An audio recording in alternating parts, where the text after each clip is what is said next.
Je m'appelle José-Philippe Valente, je suis effectivement le responsable de la BU Organisation Indus, BU Process. J'ai quelques années d'expérience dans la modélisation et simulation de flux. Et mon objectif maintenant, c'est de vous présenter voilà, quel est le Digital Twin, ou comment utiliser le Digital Twin comme outil pour la production.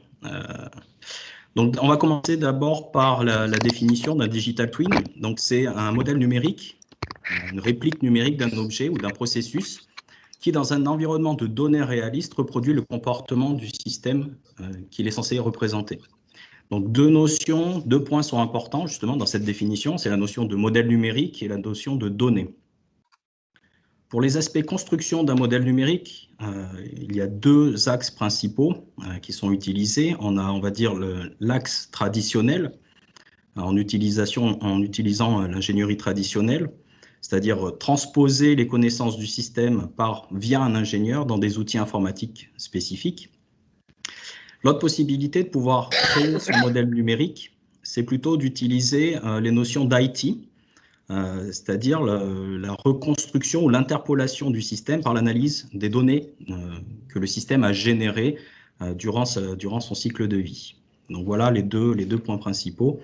Ces deux approches ne peuvent pas toujours être appliquées. Je vais prendre l'exemple de l'IT. Pour pouvoir appliquer les notions d'IT, il faut que le modèle soit existant. Si le modèle n'est pas existant, si le modèle est plutôt en phase de conception ou en phase de lancement, cette notion-là, la construction via l'IT devient beaucoup plus compliquée et on est plutôt sur une ingénierie traditionnelle. L'autre point qui est important, sur lequel il faut se focaliser pour la définition du Digital Twin, c'est la notion de données. Donc là aussi, on a deux types de données qui permettent de faire tourner le modèle numérique. On a de la donnée d'étude, qui sont les paramètres directeurs de la simulation. Ces données sont généralement des données plutôt théoriques ou des données moyennées. L'autre typologie de données qui peut être utilisée pour nourrir ce modèle numérique, c'est plutôt la donnée du terrain, qui sont des paramètres issus de la vraie vie, ce qu'on appelle la vraie vie, et qui portent en elles les contraintes du système dans son environnement. On a une donnée qui est réaliste à un instant T et qui peut être remontée dans le modèle de simulation pour être jouée. La notion de Digital Twin, elle est associée justement à ces deux concepts-là qui sont le modèle numérique et la donnée du terrain, la connectivité avec la donnée du terrain.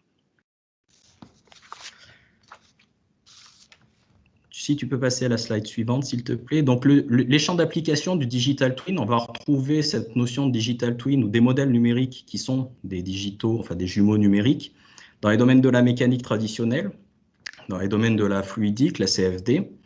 On le retrouve aussi dans les domaines de la santé. La littérature porte aujourd'hui certains exemples de patients virtuels qu'on utilise justement pour tester des solutions médicamenteuses ou des traitements. On va le retrouver dans le bâtimentaire, dans la partie BIM, où on exploite justement le modèle numérique comme étant le jumeau du bâtiment. Et puis dans l'industrie, et puis nous on va se focaliser sur cette partie-là, justement, le modèle numérique construit de manière traditionnelle pour l'industrie et utilisé dans l'industrie. Donc les principaux enjeux de l'utilisation d'un Digital Twin dans la partie production, ça va être les notions d'optimisation, optimiser les performances d'un système, le système de production actuel, et l'objectif étant de cibler les goulots d'étranglement et de définir les potentiels leviers de performance que l'on peut avoir sur notre système de production à un instant T ou dans des conditions spécifiques de production. L'autre enjeu est d'anticiper l'organisation industrielle, c'est-à-dire qu'on peut utiliser le modèle numérique et le Digital Twin, c'est-à-dire une fois qu'il est implémenté, pour pouvoir faire de l'étude capacitaire ou du prévisionnel de modification ou d'évolution de notre processus de production et de pouvoir intégrer dans ce modèle-là, dans ce jumeau numérique, nos perspectives, par exemple, de commandes, nos perspectives de modification de produits, de modification de process. Et le dernier aspect, celui qui arrive de plus en plus et qui est extrêmement demandé aujourd'hui dans l'industrie, c'est la notion de pilotage. Utiliser le Digital Twin pour pouvoir piloter les performances de l'outil de production.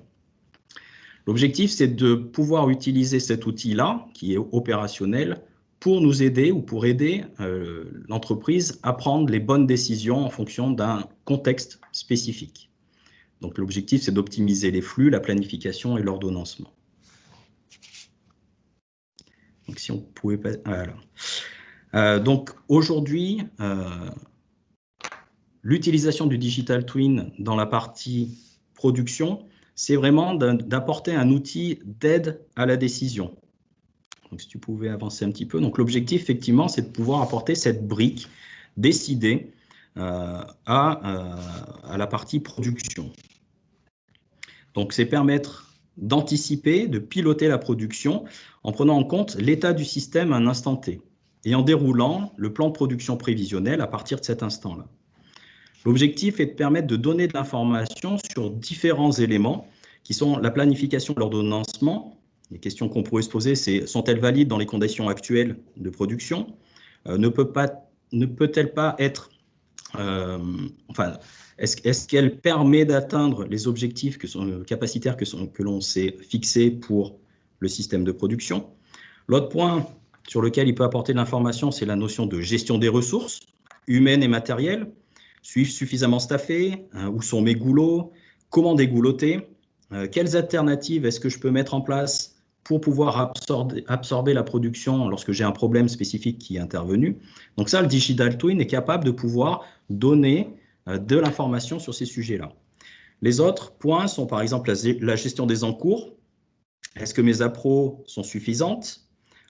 Est-ce que l'état de mes stocks ou la taille de mes stocks actuels est suffisant pour pouvoir accepter? Quelles sont mes immobilisations courantes ou quelles seront mes immobilisations dans un jour, 2 jours, dans une semaine, depuis ce point de départ? Un autre axe, c'est la gestion de la maintenance. Elle peut nous donner de l'information sur une prédiction de qu'est-ce qui peut se passer si je tombe en panne dans la période de production et comment est-ce que je peux absorber justement la production liée à cet aléa-là. L'autre point, c'est par exemple se poser la question, pendant combien de temps est-ce que je suis capable de pouvoir absorber mon flux durant la réparation d'une panne qui est survenue sur mon système de production et comment mon système va réagir a posteriori. Le dernier point, on est plutôt sur la notion d'évolution de process prévisionnel de prod. Et les informations, c'est de répondre à ces questions. Comment mes évolutions, celles que je vais apporter à mon système de prod à l'avenir, impactent ma prod courante ou la prod future? Comment mes évolutions s'intègrent dans ma prod et l'impact? C'est ça plutôt le questionnement et les réponses auxquelles on va chercher à répondre. Si tu pouvais juste... Voilà.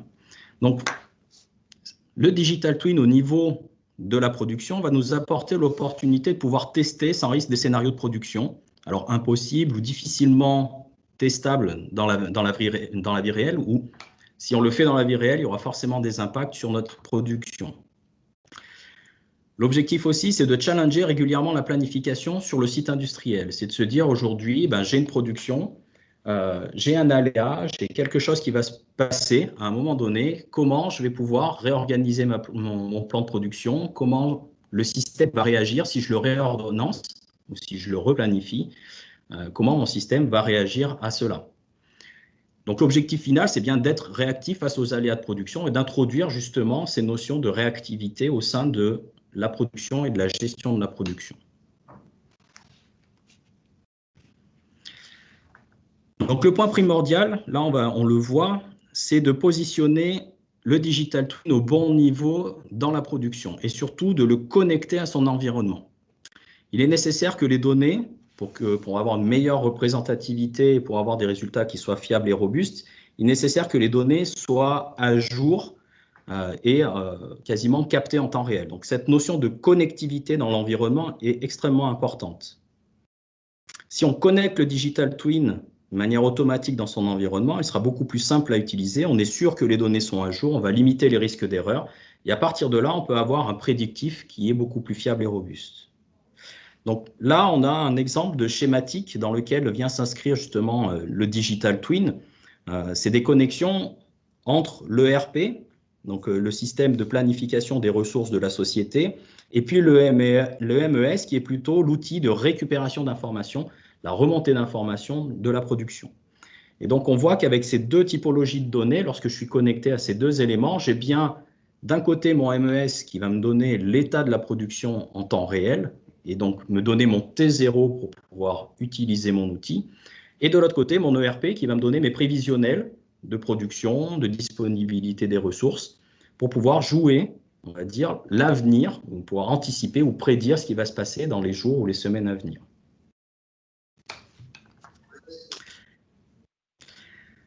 Du coup, pour pouvoir mettre en place ce digital twin, il y a plusieurs étapes de déploiement à respecter et sur lesquelles il va falloir s'attarder un peu.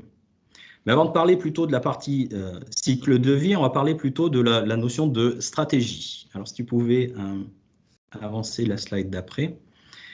Donc, sur la partie stratégique, ce qui est important, c'est bien de définir une stratégie de déploiement. L'objectif, c'est pourquoi, quel est le but, c'est pourquoi je mets en place mon digital twin. Ça me permet de définir les axes de développement et cela doit me permettre aussi de définir quels sont les outils et les ressources à mettre en place pour assurer un développement optimal de mon outil numérique. Donc, si on prend un petit exemple, donc là, c'est quelques exemples qui sont basés sur des sujets que l'on traite chez nous. Si on prend la partie, par exemple, outils, donc quels sont les outils les plus appropriés? Donc, pour la modélisation, on utilise la simulation de flux, on utilise Plan de simulation.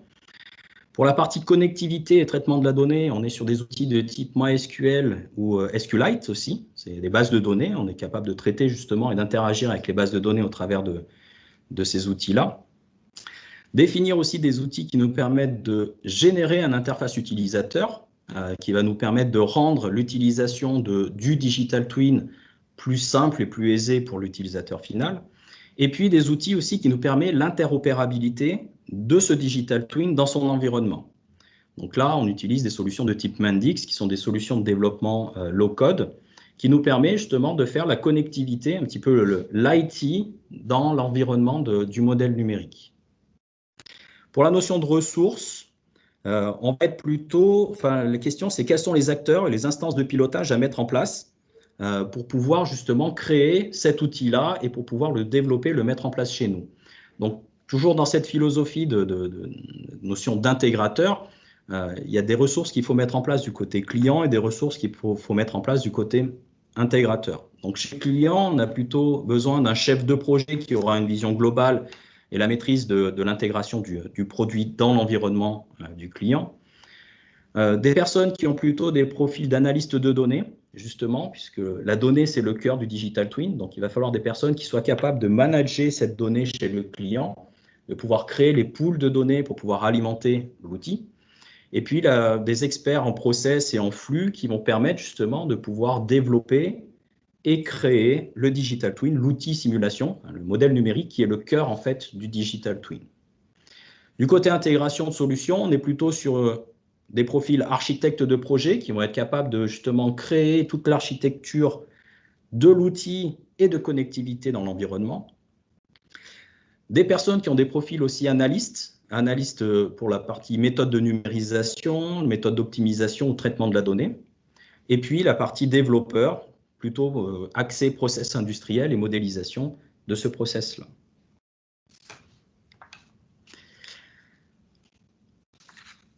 Ensuite, pour la partie cycle de vie, on va rentrer dans la notion justement de conception. Donc pour cette conception-là, les phases sont identiques à un développement d'un modèle numérique à une exception près, c'est la partie couplage, puisque du coup, là, on retrouve les grandes phases, pour ceux qui connaissent, les grandes phases de la création d'un modèle numérique. Mais la notion importante pour l'outil et le digital twin, c'est cette notion de couplage qui apparaît dans le process de construction. 3 points majeurs à relever qui sont la récolte et le traitement de la donnée, qui permet une modélisation fidèle du processus.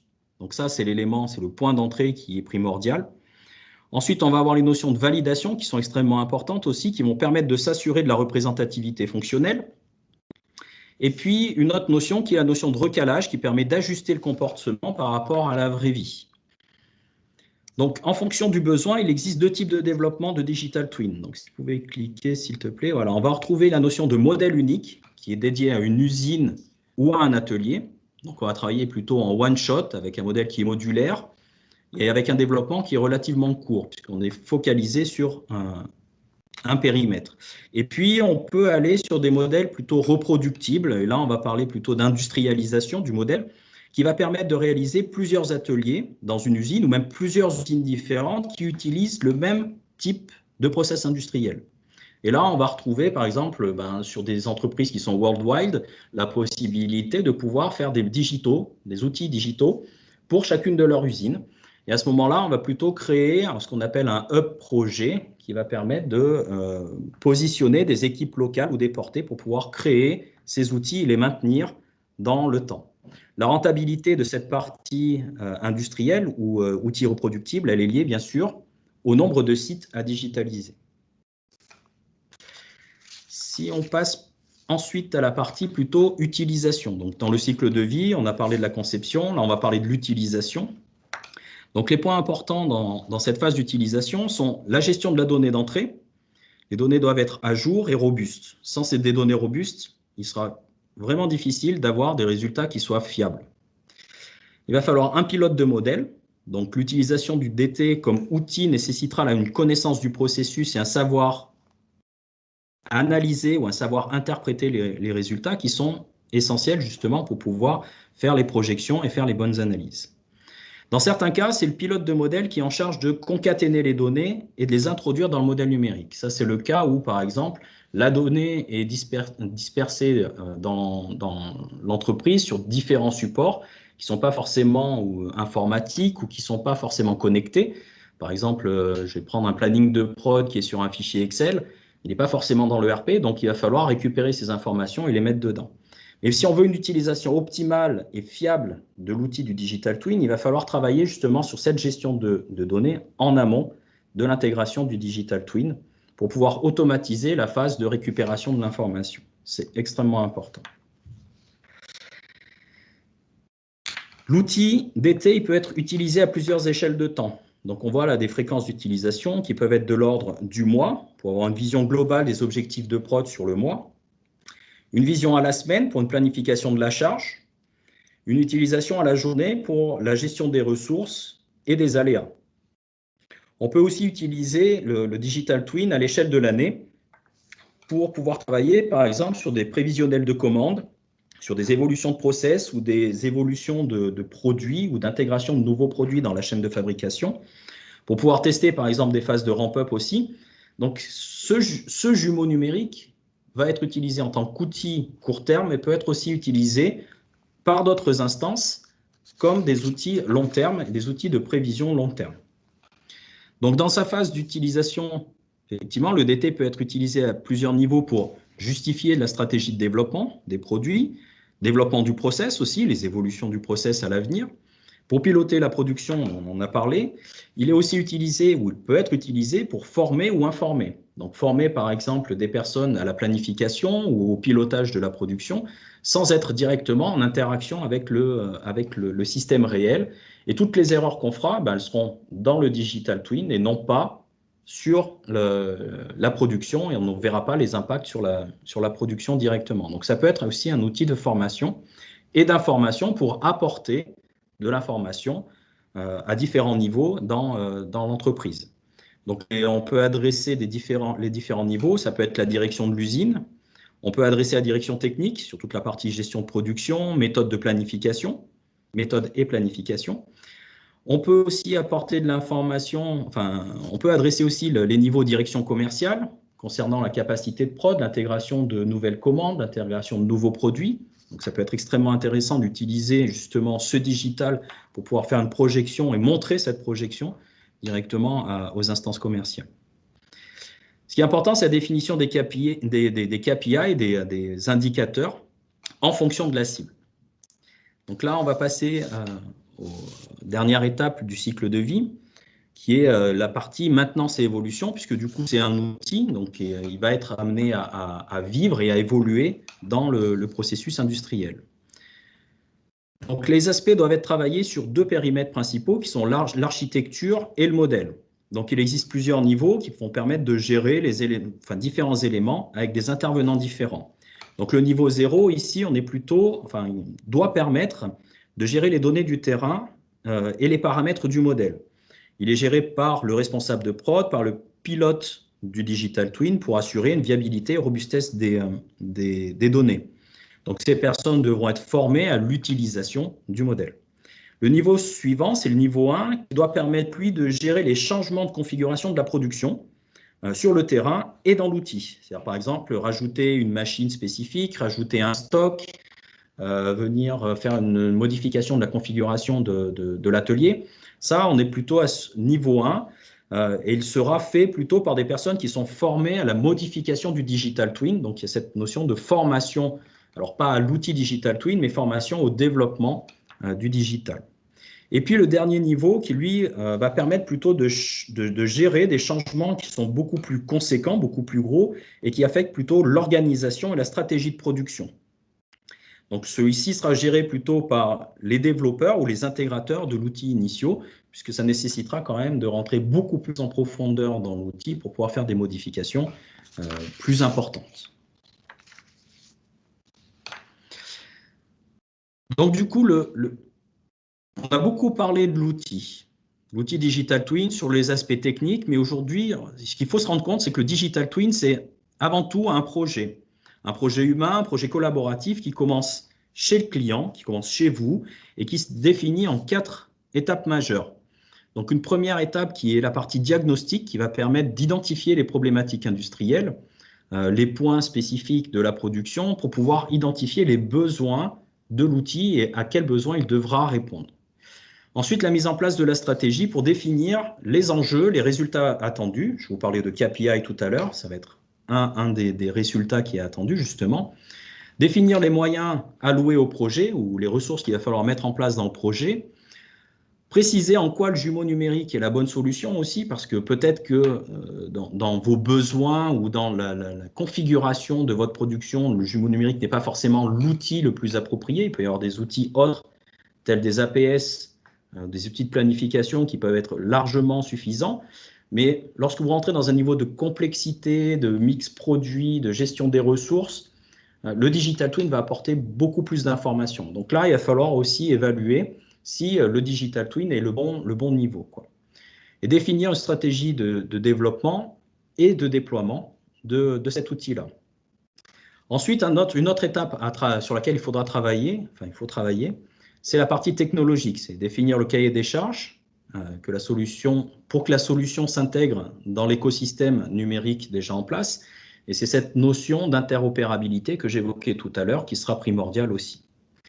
Et le dernier point qu'il ne faut pas négliger, c'est cette notion d'accompagnement au changement, puisque du coup, l'intégration de nouveaux outils forcément va générer des modifications d'habitudes de travail il faudra assister, qu'il faudra accompagner par de la formation, par du support technique ou support à l'utilisation.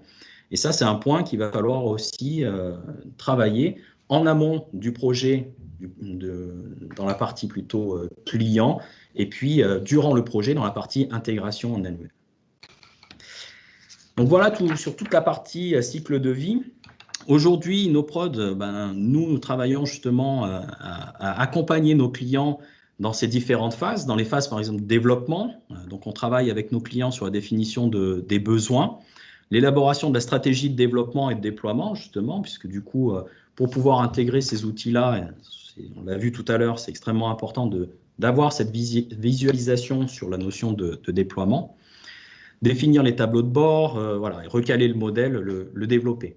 Le point aussi sur lequel on travaille avec nos clients, c'est la partie industrialisation. Donc, ce que je vous disais tout à l'heure, si on a besoin de mettre en place plusieurs digitaux, plusieurs jumeaux numériques